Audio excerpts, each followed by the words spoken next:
Welcome back, AMFishers. I'm Bill Georgopoulos, the host of the AMFisH fishing vlog series.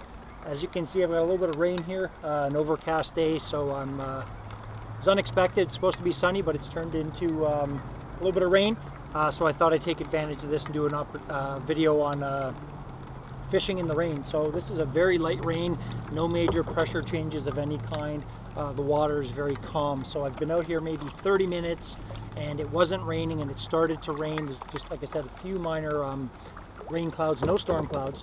But when you're fishing on rainy days like this and it's overcast, you're going to want to use darker profile baits. I've done a few videos on what baits to use and how they look in certain types of water, the clarity of water. But I'm just going to pull up here. It's just a black spinnerbait. It's got a blackish blade, Colorado blade 1, solid black spinnerbait, and I've just got a black and blue swim bait as a trailer. Always put a trailer on there, but as you can see, this bait, there's no clarity to this bait. You can't see through it. It's just solid colors all around. And what you can actually do with this type of bait, instead of having something that's orange or white, those are bait colors you're typically going to use more on the brighter days, so the light can actually capture the bait. Even on a bright day, I could try and use this, but there's no reflection off this bait. Sun's not really going to reflect. It's got a dark blade, so it's going to be hard for the sun to capture any light off of that. And the bait itself, I mean, the strands, as you can see on the spinnerbait, are completely solid black, as is the head.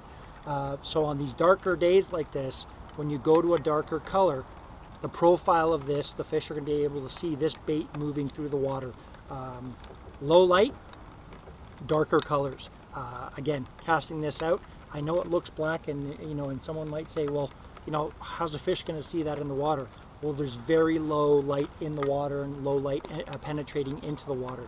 So this bait actually stands out a lot. When I dip it in here, you can actually see that bait moving. So a fish from below looking up at a completely overcast sky and seeing this spinnerbait come across like this will actually see this a lot more prominent than it would something like a chartreuse spinnerbait or a white spinnerbait that may get lost when it looks up. Again, if you're bass fishing, fish are tending to look up towards the bait depending on where the bait are sitting. So if they're looking up and it's, again, this darkish cloud cover on top, they're not going to be able to see a light color.